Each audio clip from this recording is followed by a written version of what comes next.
Então, Pai, nos abençoe, que o Teu Espírito Santo ilumine a minha mente e a mente dos meus irmãos, a fim de que possamos transmitir e entender aquilo que o Senhor quer falar conosco nessa manhã. Em nome de Jesus te pedimos. Amém. Podeis assentar, irmãos. Características de uma igreja bem-sucedida. E antes que demos continuidade, vamos pensar mais uma vez. Qual o propósito e o ministério da igreja na terra? Eu creio que quando Jesus reuniu seus discípulos depois da sua ressurreição e antes da sua ascensão, ele deixou muito claro os dois ministérios que a igreja tem e deve exercer na terra. Primeiro, o ministério de evangelismo. É nosso dever tornar o nome de Deus conhecido e a obra redentora de Jesus Cristo, seu Filho, a todos os moradores da terra. Essa é a nossa missão. Por isso, cada um de nós, junto aos nossos familiares, junto aos nossos amigos, aqui nesse lugar, junto às pessoas desse bairro, temos procurado falar a estes que Jesus Cristo, o Filho de Deus, é o Salvador deles. Amém? Por isso essa igreja procura, através do programa de promessa de fé, cumprir esta ordenança de Deus, ajudando pessoas e cooperando com pessoas para que o nome do Senhor Jesus Cristo seja conhecido em lugares onde nós não podemos estar, para falar a pessoas que nós não podemos falar, e por isso nós temos apoiado o programa de missões através de promessa de fé. Porque a ordem de Cristo, a igreja, é que ela fosse uma igreja evangelística. O segundo ministério da igreja é aquelas pessoas que agora aceitaram Cristo, que entenderam que são pecadoras e que precisam da graça de Deus e reconhecem essa graça e querem agora viver uma nova vida em Cristo. Elas precisam aprender como viver esta nova vida em Cristo. E a segunda ordenança de Deus é ensinar aqueles que se convertem a Jesus Cristo a guardar todas as coisas que eles têm mandado. Por isso nós temos escola bíblica dominical. Por isso nós temos o culto infantil. Por isso nós temos durante a semana, de segunda a sábado, ministérios que têm por objetivo promover o crescimento espiritual na vida das pessoas. Então essa igreja procura cada dia se envolver, né, e tornar prático as ordenanças que Deus deu à igreja. E esse é o nosso ministério, irmãos, como igreja: evangelizar e ensinar os convertidos a viver uma vida em Cristo. E é para isso que essas portas se abrem a cada manhã de domingo, para que nós possamos aprender e renovar em nossas mentes o propósito que nos faz estar aqui e que nos faz, ao sair daqui, vivermos uma vida em Cristo. Por isso, nós estamos preocupados e devemos estar a cada dia pensando nisso. O que Deus está achando do que nós estamos fazendo? O que Deus está pensando? Se esse é o propósito que Ele nos deu, se essa é a missão que Ele designou a cada um de nós, o que Ele está achando do que estamos fazendo? Lógico, quando a gente pensa em igreja, nós estamos pensando em quem? Estamos pensando em mim e em você. Eu sempre reafirmo, igreja não são essas quatro paredes. Igreja não é o pastor, igreja somos cada um de nós. E essa reflexão, o que Deus está pensando do que nós estamos fazendo.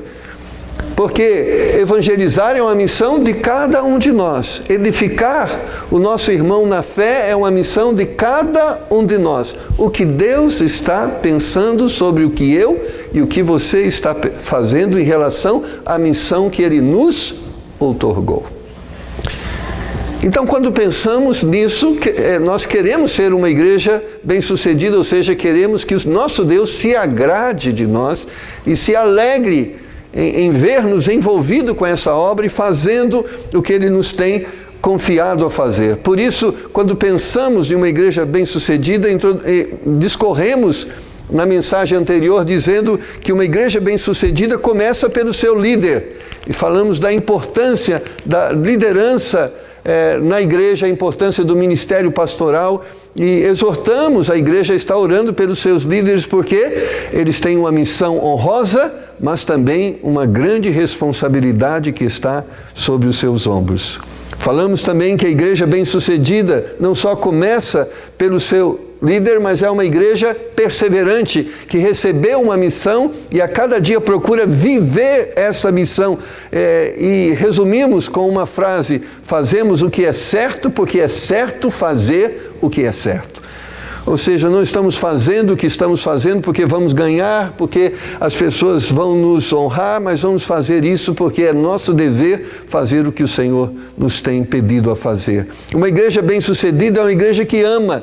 E dizemos e reafirmamos que o ministério da igreja é baseado no amor, na compaixão, em vermos tudo isso que está à nossa volta e nos sensibilizarmos ao ponto de nos oferecermos para que possamos ser instrumentos para que essa realidade possa ser mudada. Nós devemos aprender a amar a Deus, amar o próximo e amar a obra de Deus, porque isso fará com que façamos as coisas de uma forma melhor. Falamos também que uma igreja bem-sucedida é uma igreja protestante. É uma igreja que não se cala diante de tudo aquilo que é contrário a Deus e a sua palavra. Ela protesta, ela torna audível a indignação de Deus em relação ao pecado. E nós, como servos de Deus, que estamos diante desse mundo, não podemos nos omitir. E temos que falar, assim diz o Senhor, acerca de tudo isso que está acontecendo. Uma igreja bem-sucedida é uma igreja militante, ou seja, os seus membros estão envolvidos em uma causa, os seus membros, eles têm uma posição em relação à palavra e se identificam com a palavra através de uma vida prática. É uma igreja que trabalha por um ideal, pelo propósito que Deus tem estabelecido para ela. É uma igreja que está ativa. Uma igreja bem-sucedida, e encerramos falando sobre isso, é uma igreja bibliocêntrica.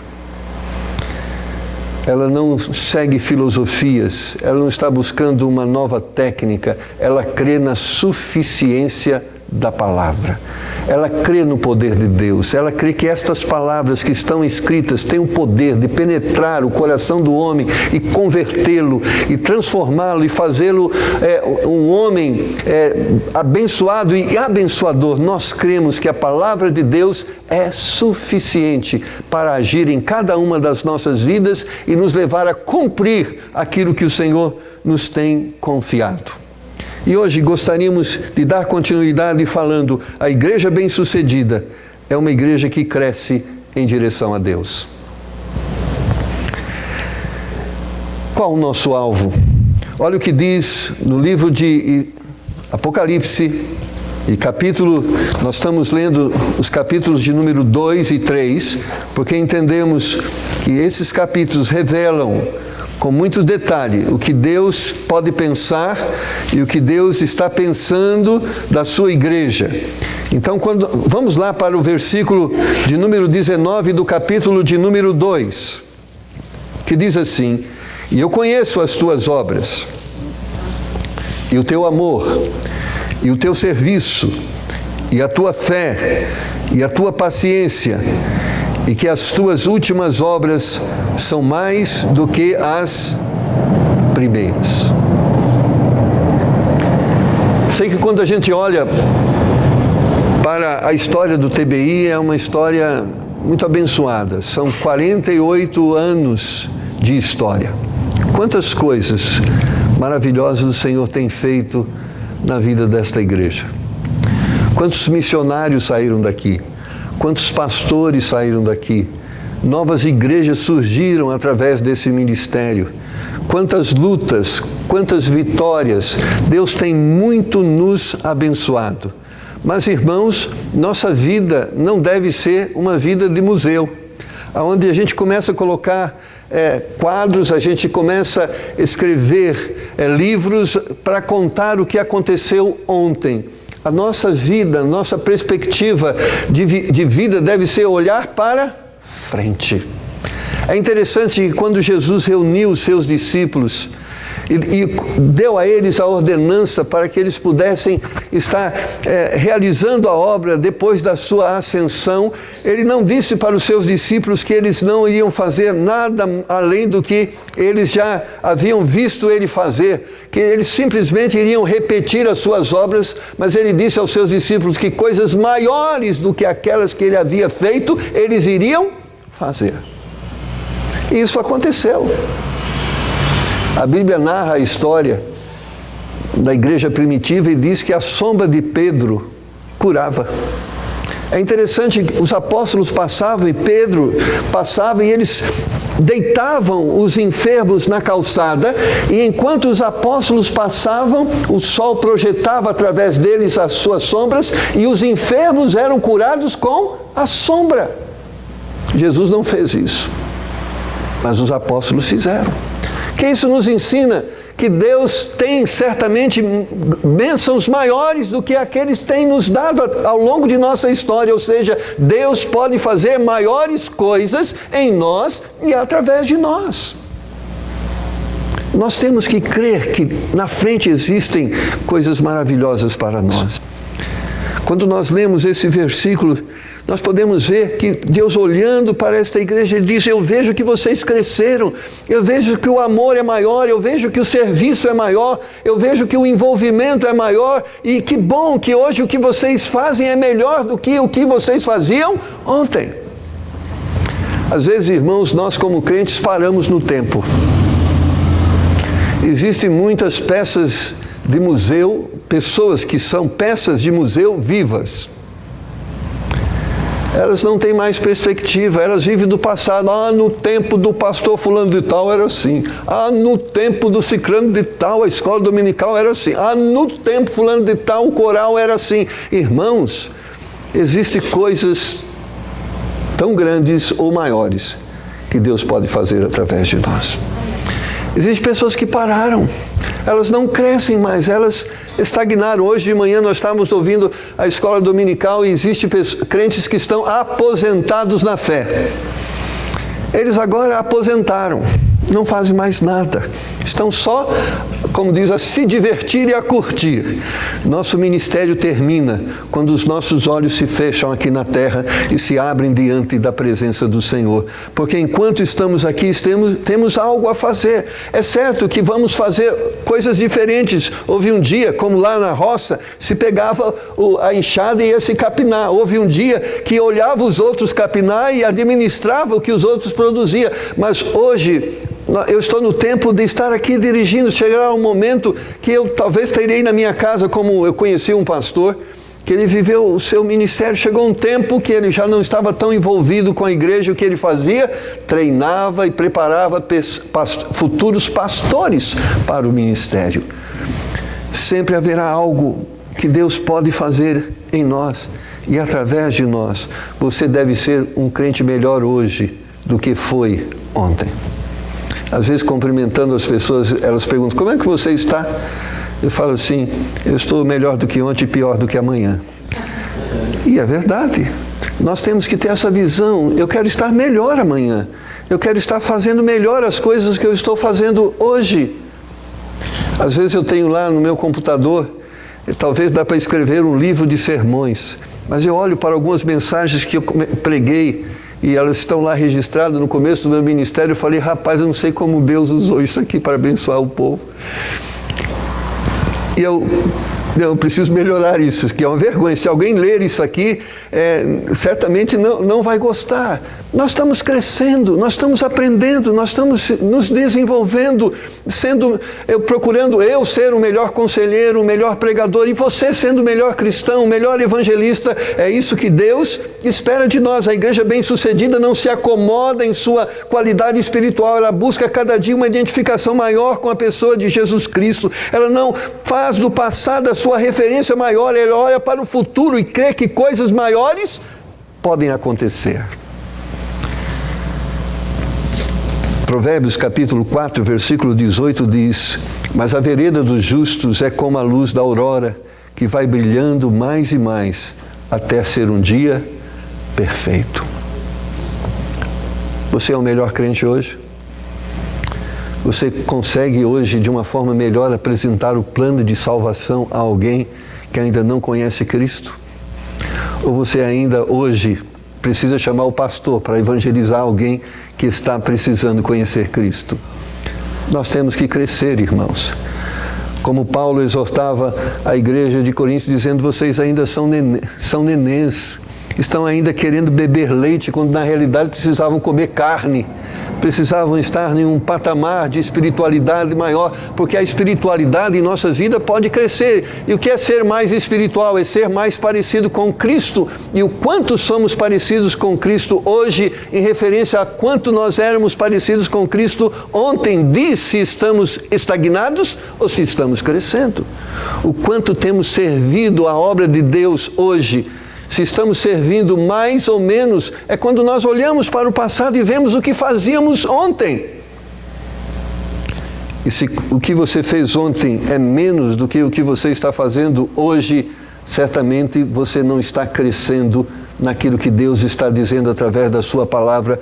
As suas obras hoje são mais do que as primeiras. Uma igreja bem-sucedida, irmãos, tem a aprovação de Deus e não necessariamente dos homens. Quando nós estamos pensando nesse envolver-se mais, fazer mais, nós não estamos simplesmente esperando que pessoas começam a nos procurar e dizer: me dá um autógrafo aí, porque você é uma pessoa tão ilustre, tão importante na obra de Deus, que eu quero tirar uma fotografia ao seu lado para colocar lá em casa. Olha, um dia, olha lá, eu estava do lado do pastor Marcos, o pastor. Não é isso. Nós estamos pensando o que Deus está pensando de nós. Porque um dia, irmãos, não vai ser eu que vou cobrar. Olha, Davi, você era responsável pelo ministério de música na igreja. E agora nós vamos fazer aqui um momento de julgar como é que você desenvolveu esse ministério. Não, irmãos, não sou eu, que eu não conheço. Eu não sei se ele estava cantando aqui com o coração por obrigação. Não sei se ele estava cantando aqui olhando, não tem outro, vai eu mesmo. Eu não sei.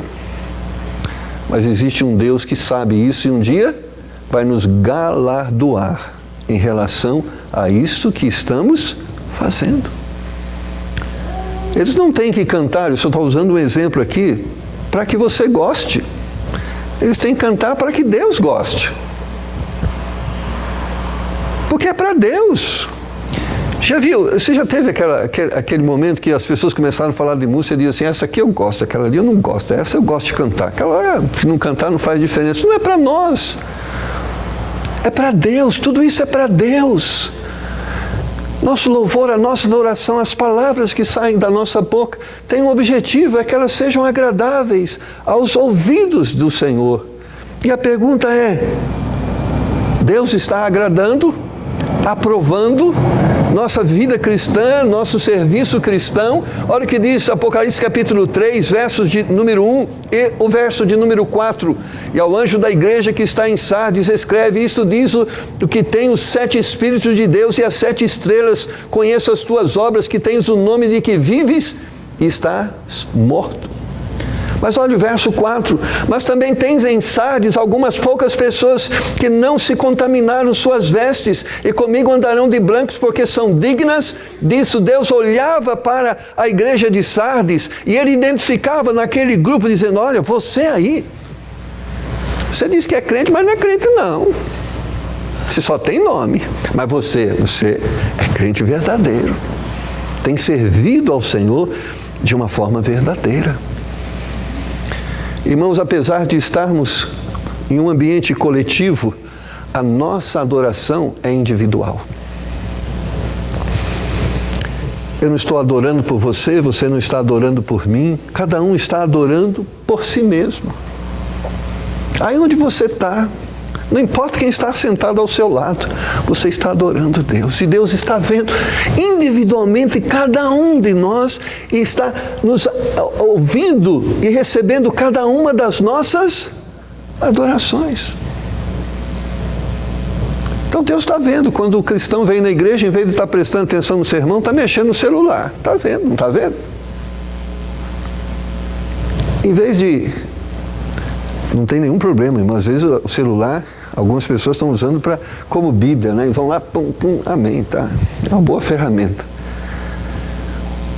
Mas às vezes está olhando na internet qual é o último recado no... Como é que chama? WhatsApp. E alguns até reclamam, pastor, o sinal aqui da internet da igreja está fraco. Nós temos que desligar o sinal da internet. Amém? Irmãos, há tempo para tudo. Há tempo para dormir, há tempo para comer, há tempo para entrar na internet. Mas agora é o tempo de ouvir Deus falar conosco. Agora é o tempo de adorar o Senhor. Mas passou e a comida vai esperar. Agora não é tempo. Nós temos que pensar desta forma, nós temos que entender porque Deus está olhando.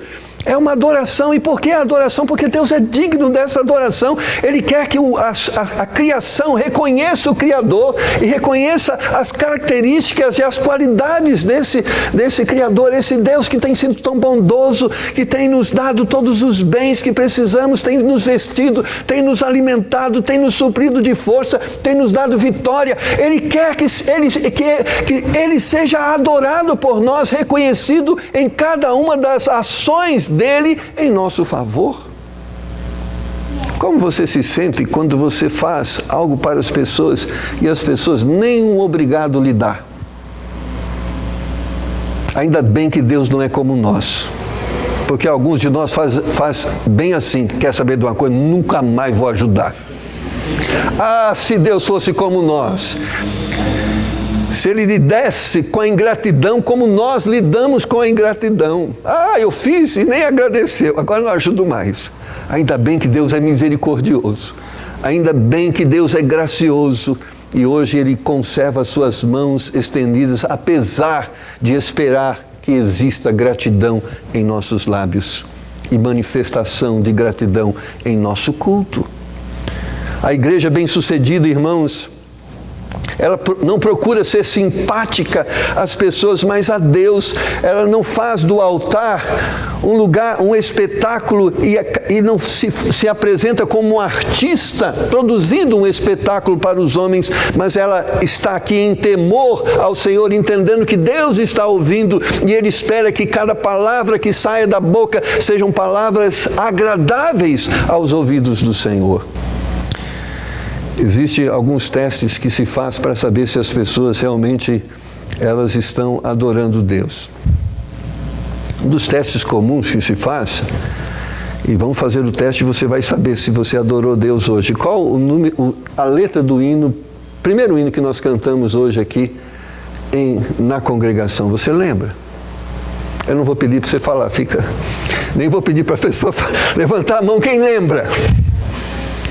Mas percebeu que a gente é muito assim? Aperta e vai. A gente canta, mas não transforma aquilo em uma verdade nossa. A gente fala, mas aquilo é como que se fosse tão automático, a gente nem sabe o que está falando.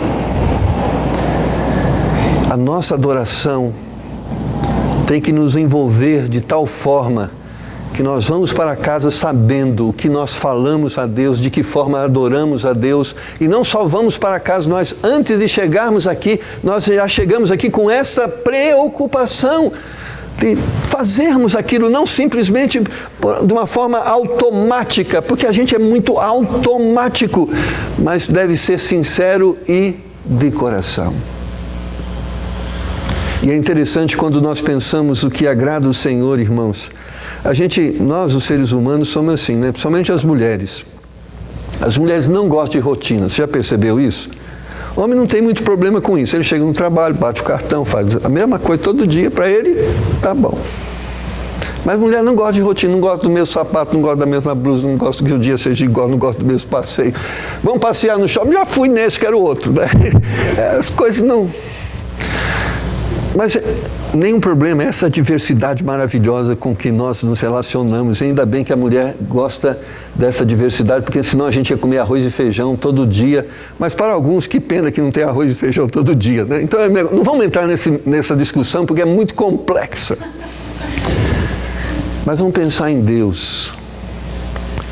Irmãos, Deus não está preocupado se a gente canta o mesmo cântico todo dia. Nem se o cantor cristão tem 500 anos de existência. Ele se preocupa só numa coisa. O que você está fazendo é certo? Se relaciona com o meu caráter? É uma verdade? Então, amém. É isso que eu quero. Se eu digo hoje que Deus é santo, Deus recebe como se fosse uma coisa única, que esteja sendo produzida em milhares e milhares de anos, porque o que Deus está querendo é um verdadeiro louvor, uma verdadeira adoração, e não importa se a adoração tem um enfeite de flor aqui, ou um enfeite de um arranjo ali, o que importa para Ele é que seja verdadeiro e que saia do nosso coração, como Ele diz, que os verdadeiros adoradores têm que o adorar em espírito e em verdade, ou seja, que saia verdadeiramente do coração e que se relaciona verdadeiramente com aquilo que Ele diz, que é verdade. Às vezes as pessoas querem novas coisas, mas eu tenho percebido novas coisas porque elas querem novas coisas, não porque Deus quer novas coisas, porque Deus quer as antigas coisas, porque as antigas coisas representam as verdades eternas do nosso Deus, e a Bíblia diz que em Deus não existe variação. Deus é o mesmo ontem e é o mesmo hoje, e o que Ele gosta de ontem, gostou ontem, Ele gosta hoje também. E eu vejo que hoje as igrejas têm mudado, mas elas não têm mudado porque o gosto de Deus tem mudado, elas têm mudado porque o gosto das pessoas estão mudando, e são igrejas que estão mais preocupadas em agradar as pessoas do que agradarem a Deus. Talvez muitas das coisas que você vai ver aqui no culto não vai te agradar, e nós não vamos fazer uma pesquisa, colocar uma caixinha lá, o que você está achando do culto? O que você está achando do pastor? O que você está achando da pregação? Não vai ter pesquisa ao consumidor. Mas eu espero que você, como eu, esteja cada dia permitindo e dizendo: Deus, sonda o meu coração e veja se há em mim um caminho mau. Eu espero que você seja um beriano, e quando qualquer subir aqui, ou cantar, ou pregar, e cante ou pregue algo que é contrário à palavra de Deus, e aqui não é pesquisa do consumidor, é a voz de Deus através de você dizendo: isso é errado porque é contrário à lei de Deus, e talvez você seja um instrumento de Deus para realinhar a igreja ao propósito para o qual Deus a chamou. Atos capítulo 5, verso 29. Porém, respondendo Pedro e os apóstolos disseram: mais importa obedecer a Deus do que aos homens. No momento em que a fé estava sendo contestada, onde a perseguição estava forte, onde existia, por certo, uma lei que queria que eles se calassem, mas eles estavam ali não para agradar as pessoas, mas para agradar a Deus, apesar que agradar aquelas pessoas naquele momento os livraria de chibatadas, talvez os livrasse de uma morte súbita, mas eles não estavam preocupados com o que as pessoas estavam pensando, eles estavam preocupados em cumprir a ordem que Deus havia lhes dado, e é isso que nós devemos estar preocupados, irmãos, em querendo ser uma igreja bem-sucedida. Nós queremos que Deus esteja aprovando o que nós estamos fazendo. Uma igreja bem-sucedida é a que crê no poder de Deus e não na sabedoria dos homens. O verso de número 8 diz: conheço as tuas obras, eis que diante de ti pus uma porta aberta e ninguém pode fechar. Tendo pouca força, guardaste a minha palavra e não negaste o meu nome. Existe hoje, irmãos, uma visão, e a gente vê isso com muita preocupação. É a questão de que nós precisamos criar novos métodos para que possamos cumprir as antigas ordenanças. E hoje existe uma ênfase tanto em métodos que a palavra de Deus se tornou secundária. Hoje as pessoas estão acreditando mais em métodos do que na ação do poder do Espírito Santo de Deus, convencendo pessoas acerca da necessidade de Jesus Cristo. Irmãos, eu não sou contra novos instrumentos. Que bênção quando nós temos multimídia.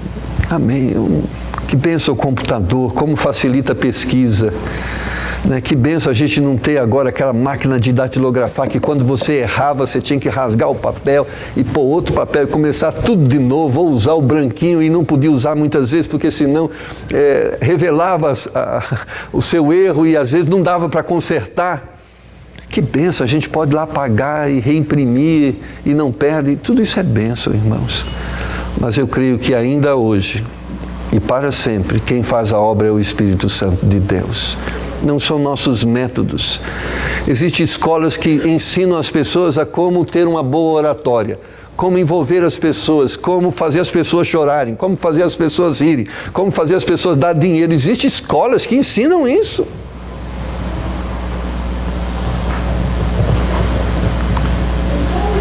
Mas, irmãos, eu creio que tudo isso são formas emocionais de levarem pessoas a tomarem decisões emocionais, que elas tomam essas decisões emocionais, mas na segunda-feira elas continuam sendo as mesmas pessoas, porque o que faz uma pessoa ser transformada e continuar sendo transformada no domingo e segunda e terça é o Espírito Santo de Deus, e nenhum método é capaz de produzir isso.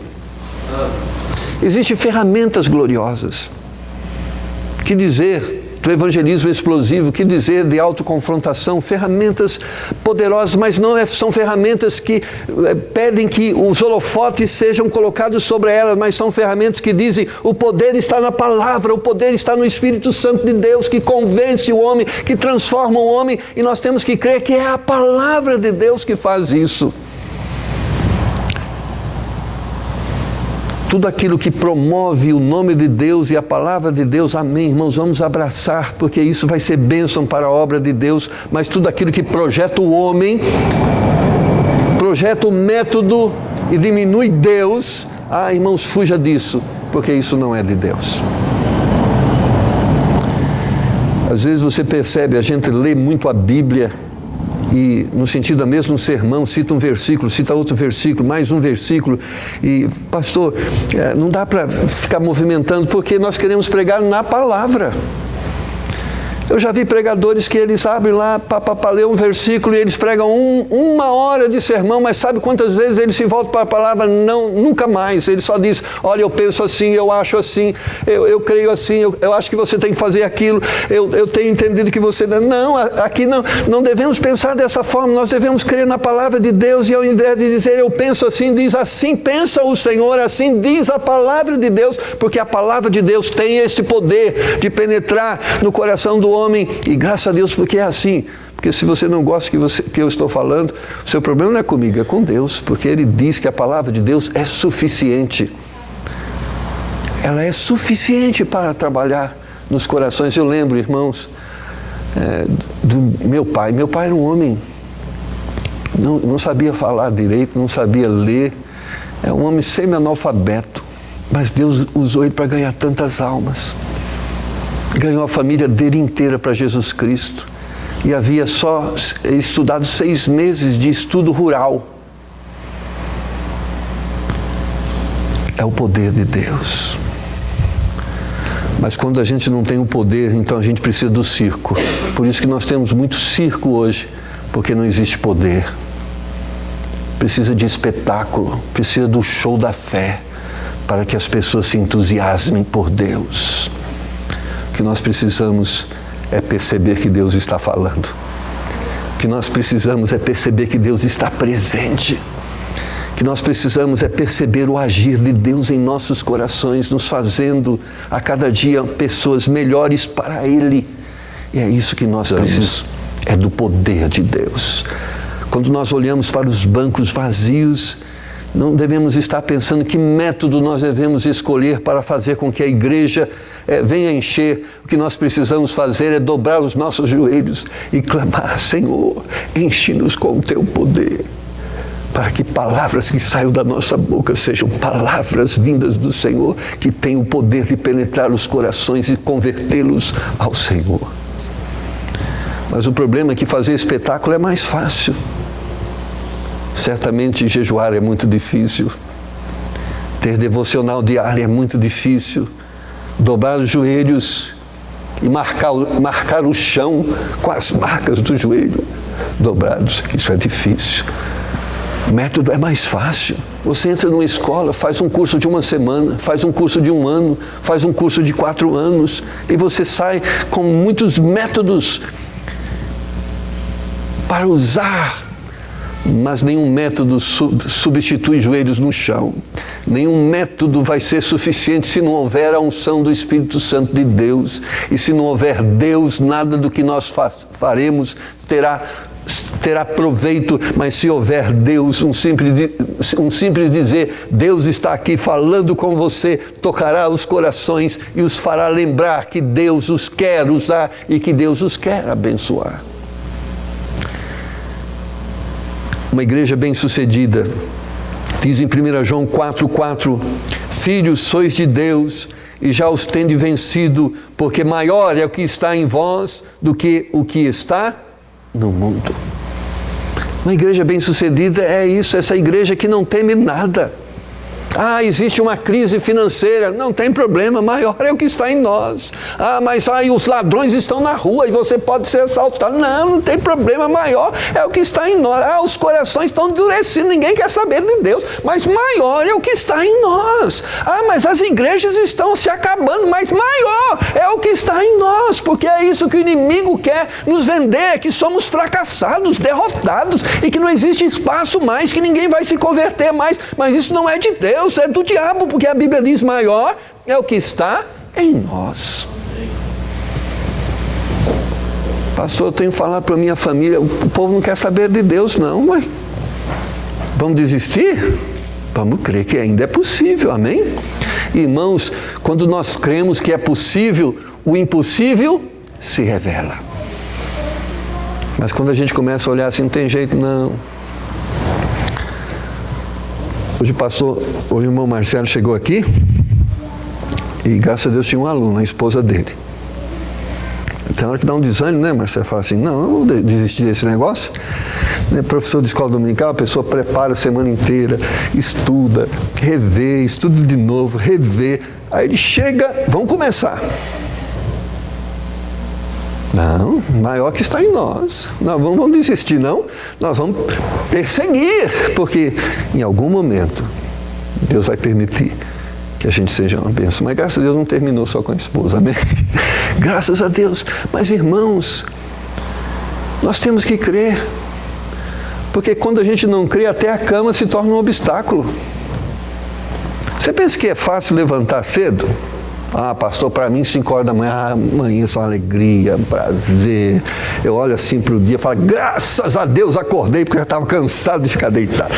Não, é uma luta.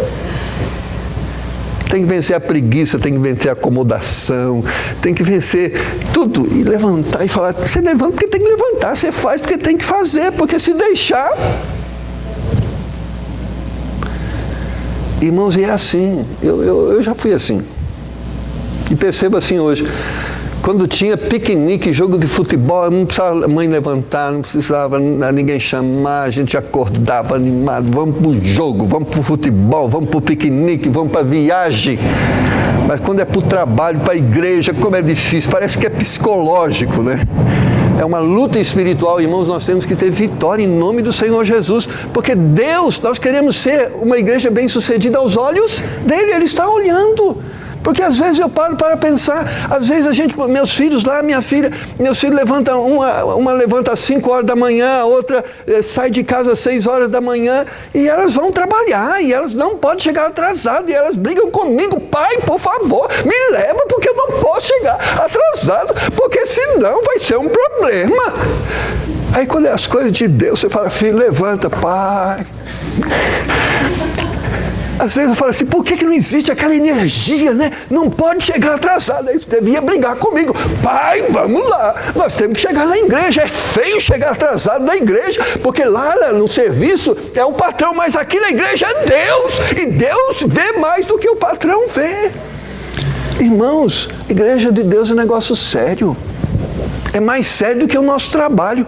Porque o que o patrão te dá é infinitamente menor. E eu vou dizer mais. Ele te dá porque Deus permite que ele dê. As coisas de Deus têm que ser levadas a sério. Mais sério do que as coisas do mundo. Porque é para Deus. Porque a gente faz é para Deus mesmo. Mas esse negócio é para Deus mesmo. Tanto faz chegar no horário como atrasar. É para Deus. Deus não vê como o homem vê. Realmente, Deus não vê como o homem vê, porque Ele não só julga o horário que você chega aqui, mas o coração que você está quando chega aqui. Eu vim para que o pastor não fique olhando para mim e dizer... irmãos, quem sou eu? Deus está aqui. Ele quer nos usar. Ele tem um ministério glorioso através de nós. Quando eu penso na bênção que eu posso ser para você, na bênção que você pode ser para mim, que coisa maravilhosa. Quando eu penso na bênção que nós podemos ser para o mundo, que coisa maravilhosa. Porque é esse ministério, irmãos, que vai mudar o mundo. Você pensa que o ministério que vai mudar o mundo é mais dinheiro? É o índice de emprego crescendo? Não, isso não vai mudar o mundo. O que vai mudar o mundo é pessoas cheias de Deus, cheias do poder de Deus. Isso muda o mundo. Olhando para a história, quantos movimentos de reavivamento. E é interessante quando a gente observa o movimento de reavivamento. Sabe quantas pessoas foram instrumentos para esse grande movimento de reavivamento? Uma pessoa. Resolveu, não, eu quero fazer diferença. E eles começaram a fazer diferença e pessoas começaram a ser abençoadas por ele. Daqui a pouco começou um grande movimento de reavivamento. Talvez você fale assim, está tudo perdido, mas quem sabe Deus pode fazer do Brasil uma nação diferente desse contexto mundial, amém? Eu creio que isso pode acontecer, só não vai acontecer se a gente não tiver o poder e não crer que possamos ter esse poder. Uma igreja bem-sucedida, irmãos, e eu estou encerrando, é uma igreja que tem uma identidade. O verso 15 diz, conheço as tuas obras, que nem és frio nem quente. Quem dera foras frio ou quente, assim porque és morno, não és frio nem quente, vomitar-te-ei da minha boca. Como dizes, rico sou, estou enriquecido, e de nada tenho falta, e não sabes que és um desgraçado e miserável, e pobre, cego e nu. Aconselho-te de que de mim compres ouro provado no fogo, para que te enriqueças, e roupas brancas para que te vistas, e não apareça a vergonha da tua nudez, e que unja os teus olhos com colírio, para que vejas. Deus não está falando com ninguém outro não está falando com o mundo, não, Ele está falando com a igreja. Aqui essa carta é dirigida à igreja. A igreja, irmãos, tem que ter identidade. As pessoas têm que saber, o mundo tem que saber quem nós somos. Quando eu falo que o mundo tem que saber quem nós somos, eu estou falando, o seu colega de trabalho tem que saber quem você é. Lá na escola, as pessoas têm que saber quem você é. Na rua, as pessoas têm que saber quem você é. Nós vivemos uma crise de identidade hoje, que igreja parece com tudo menos com igreja. Quando eu falo igreja, não estou falando de instituição, estou falando de pessoas.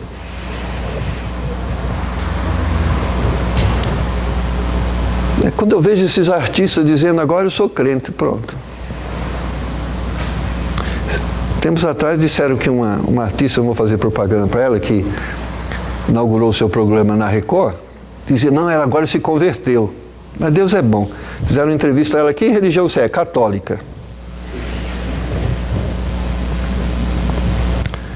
Nós temos que ter identidade, irmãos. Quando você chega num lugar, me dá a sua identidade, você dá, eles olham e falam assim, até agora, se a identidade é muito antiga, eles pedem renova, porque fotografia agora não está aparecendo, você tinha 15 anos, agora você tem 50, né? Troca a identidade, põe fotografia nova, não é você mesmo. Agora, a nossa identidade não é a minha fotografia, mas a identidade divina. A igreja tem que ser parecida com Cristo. Nós temos que ter essa identidade. Nossos valores têm que ser valores bíblicos. Nós não podemos viver essa característica aqui no sentido simplesmente religiosa. Quando ele diz, conheça as tuas obras, que nem é frio nem quente. Sabe, o pior estado é isso. Você nem é crente nem é do mundo, porque do mundo tem esperança. Ouve o evangelho e se converte. Mas é aquelas pessoas que se acham crentes, mas não são crentes, porque não vivem como um cristão. É triste isso. Irmãos, eu falo, o nome cristão é sério. Se você não pode, não consegue, não quer viver a fé genuína e verdadeira, prática, que você tem vergonha de dizer que é crente. Se você não tem coragem de dizer às pessoas do que você crê, faz o seguinte, chega para o pastor da igreja e fala, tira o meu nome do hall de membro da igreja. Porque eu não posso assumir a minha identidade. É mais digno. É mais digno, é mais honroso. Conheço muitas pessoas que têm falado de Cristo, ela diz, pastor, tudo isso é certo, mas eu não vou assumir compromisso, porque se eu assumir compromisso, eu sei que eu tenho que viver desse jeito, mas como eu entendo que eu não vou conseguir viver desse jeito, então, ore por mim. É digno. Porque, irmãos, o nome de Deus está em nós. Mesmo que você não reconheça e não saiba, as pessoas, quando você diz eu sou crente, elas estão esperando ver Cristo em você. E quando você diz que é crente e eles não vê Cristo em você, o nome de Deus é zombado, é escandalizado. E Deus diz que esse nome é tão santo e tão sério, que Ele aconselha as pessoas, olha, se você não dá bom testemunho, eu tenho um conselho para você. Se suicida, se mata, amarra uma pedra de moinha e se joga no mar. Porque você vai para o inferno menos aquecido. Eu não sei como é que é o negócio, mas vai ter mais rigor. A Bíblia diz, vai ter mais rigor. Eu não sei como isso vai dar, mas vai ter mais rigor. Ele diz, ele olha para Jerusalém e diz, vocês vão ter mais rigor de vocês do que para os sodomitas. É sério, irmão. Ser crente é sério. É um negócio, não é brincadeira, não. Não estão brincando de casinha. Vamos fazer aqui, colocar uns bancos. Nicolas, agora você é pastor. Não é brincadeira, é sério. Nós estamos envolvidos com um nome santo, de um Deus criador e soberano sobre todas as coisas. Uma igreja com identidade, as pessoas sabem quem ela é. A comunidade a reconhece. Ela não muda com o tempo. Não se esqueça, a igreja é você. Eu falo, para a glória de Deus, tem uma empresa lá que eu sempre uso o serviço dele. E eles é um povo do mundo, eles falam palavrão, eles contam história imoral, mas é interessante. Eu chego lá e falo, o pastor chegou, não fala mais não. As pessoas respeitam. Agora sabe o que é triste? É quando eles falam assim, o pastor chega, para ele não tem problema, não, pode continuar. As pessoas reconhecem a sua identidade? Sabem quem você é? Os seus vizinhos sabem quem você é? Porque é isso que Deus espera. Atos 19:15 diz, respondendo, porém, o espírito maligno disse, conheço a Jesus e bem sei quem é Paulo, mas vós quem sois? Isso é um episódio. Eles viram Paulo curar, Paulo repreender demônio, e chega um momento que aparece um endemoniado e eles falam assim, em nome do Deus de Paulo, sai! O diabo falou assim, como é que é o negócio? Conheço Paulo muito bem, conheço Deus muito bem, você quem é você? A Bíblia diz que o demônio tirou a roupa deles e fez eles correrem pelados no meio da rua, envergonhado. Há muito crente passando vergonha. Em algum momento surge lá, eu sou crente. Você crente? Que vergonha. Você crente? Mas você xinga? Você conta piada imoral? Eu vejo você mexendo com as mulheres aí. Ele fala, sou crente, mas não sou perfeito. Ah, irmãos, é só desculpa que serve para o diabo, para Deus, não. Nós somos luz no meio das trevas. Nós temos que entender isso. Uma igreja bem-sucedida, por último, Deus está do lado de dentro e não do lado de fora. Verso 20 diz, eis que estou à porta e bato, se alguém ouvir a minha voz e abrir a porta, entrarei em sua casa e com ele cearei e ele comigo. Parece um versículo para evangelismo, né? Você que não tem Jesus, abre a porta do seu coração, deixa Jesus entrar. Mas esse versículo está dizendo para a igreja de Laodiceia, estou do lado de fora, posso entrar? Irmãos, quão triste é quando Deus está do lado de fora da nossa casa, quando Deus está do lado de fora da nossa vida. Mas sabe o que é mais triste? Quando Deus está do lado de fora da igreja. E sabe quando Deus está do lado de fora da igreja? É quando o homem está dentro dela e não Deus. Quando a vaidade do homem e não a glória ao nome de Deus. Quando os métodos humanos e não o poder da sua palavra está sendo ministrado. Porque Deus, irmãos, é um Deus que não divide a sua glória com ninguém. Ah, quem é o tal aí na igreja? É o pastor Marco. Então estou do lado de fora. Deus vai colocar aqui do meu lado para projetar o meu nome? Não. O seu nome é o nome dele. Quando Deus tem lugar no púlpito, quando Deus pode sentar nos bancos, quando Deus pode olhar para nós e nós podemos olhar para Ele e nós sermos receptíveis a Ele e Ele ser receptível a nós, irmãos, isso é uma bênção. Porque quando Deus está na igreja, há milagres da sua graça, em todos os sentidos. As enfermidades são curadas, os corações endurecidos são sensibilizados, as pessoas escravizadas ao pecado, elas são libertas, porque quando Deus está presente, é notório e é sabido esta presença. A transformação de vida, o nome dele é exaltado, ele se torna visível, o invisível se torna visível, porque é isto que é, Deus está dentro da igreja. Quando Deus está dentro da igreja, irmãos, a igreja é uma igreja diferente. Nós precisamos orar, e cada vez mais orar, para que nós sejamos uma igreja bem-sucedida aos olhos de Deus. Porque quando Deus se agrada de nós, irmãos, quando Deus se agrada de nós, você não pode mensurar o tamanho das bênçãos que Ele derrama sobre nós. Quando Israel agradava o Senhor, irmãos, não existia exército poderoso, não existia gigante grande, parece redundância, não existia cacho de uva pequeno, era tudo grande. As bênçãos, a terra manava leite e mel. Mas quando o povo se afastava de Deus, a terra se tornava um deserto. Quando nós agradamos a Deus, nós não perdemos nada. Quero dizer isso para você, guarde isso. Você procurar fazer a vontade de Deus, você não vai perder nada. Você vai ser mais abençoado ainda. Se você procurar servir a Deus com sinceridade e verdade, você não vai perder não, você vai ganhar.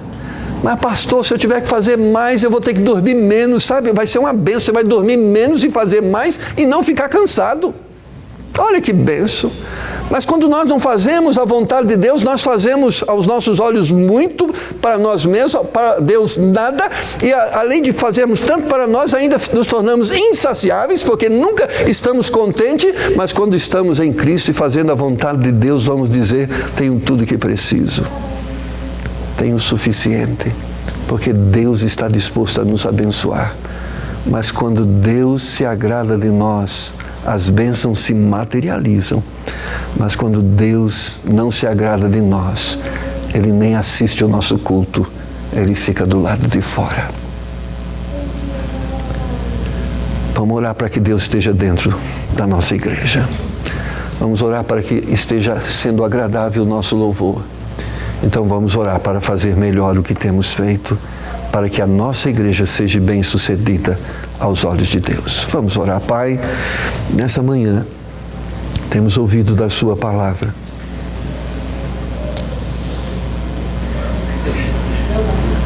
Teu Espírito Santo tem o poder de trabalhar os corações.